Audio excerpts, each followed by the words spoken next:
Hello guys, welcome to our channel. మీరు కనుక నా ఛానల్కు కొత్తగా వచ్చినట్లయితే ఒక లైక్, షేర్, సబ్స్క్రైబ్ చేసుకోండి. అలాగే నా నుంచి ప్రతి అప్డేట్ మీకు రావాలంటే బెల్ ఐకాన్ ఆల్లో పెట్టుకోండి. సో ఇప్పుడు మనం మ్యాటర్లోకి వెళ్ళిపోదాం. గైస్, చాలా మంది వీడియో అయితే చూస్తున్నారు కానీ వీడియోని లైక్ చేయట్లేదు. మీరు లైక్ చేస్తేనే నాకు కొంచెం బూస్టప్ గా ఉంటుంది గైస్. అలాగే వీడియో మొత్తం చూసిన తర్వాత మీ అభిప్రాయాన్ని అయితే కామెంట్ రూపంలో కామెంట్ చేయండి. రీసెంట్ గా రిలీజ్ అయిన global star Ram Charan game changer movie అనుకున్న స్థాయిలో ఆడియన్స్ ని మెప్పించలేకపోయిన సంగతి మనందరికీ తెలిసిందే.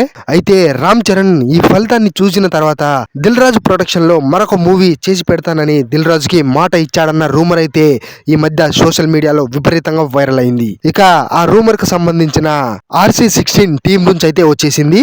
సో ఇప్పటికే global star Ram Charan RC16 movie తోటే ఈ ఇయర్ మొత్తం కంప్లీట్ అయిపోతుంది. అలాగే నెక్స్ట్ RC17 మూవీ తోటి దాదాపు 2026-2027 వరకు ఖాళీ లేకుండా ఉంటాడు. సో ఈ 3-4 సంవత్సరాల వరకు అయితే రామ్ చరణ్ వేరే ఏ ప్రాజెక్ట్ కూడా సైన్ చేయడానికి అవకాశం అయితే లేదనేసి మూవీ టీం అయితే ప్రకటించింది. సో ఇప్పటి వరకు సోషల్ మీడియాలో విపరీతంగా వైరల్ అయిన ఈ న్యూస్ అయితే ఫేక్ అని అయితే అర్థమైపోయింది. ఇక RC16 3వ షెడ్యూల్ హైదరాబాద్ లో జరుగుతున్న సంగతి మనందరికీ తెలిసిందే. ఈ షెడ్యూల్ లో గ్లోబల్ స్టార్ రామ్ చరణ్ అలాగే హీరోయిన్ జాన్వీ కపూర్ అయితే జాయిన్ కాబోతున్నారు. అలాగే మరో వారం తర్వాత కన్నడ సూపర్ స్టార్ శివరాజ్ కుమార్ కూడా షూటింగ్ లో జాయిన్ కాబోతున్నారు.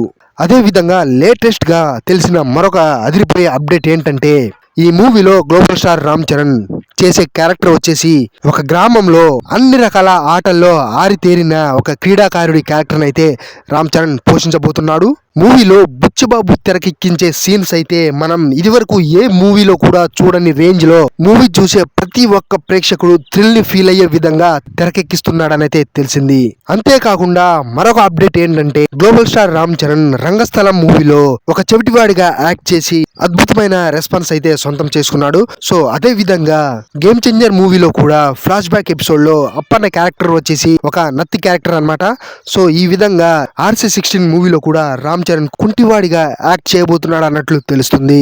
దాని కారణంగా రామ్ చరణ్ ఎదుర్కోబోయే సమస్యలు, అలాగే రంగస్థలం మూవీలో తన అన్న చనిపోతున్నప్పుడు చెప్పే మాటలు చెవిటితనం కారణంగా సరిగా వినపడవు.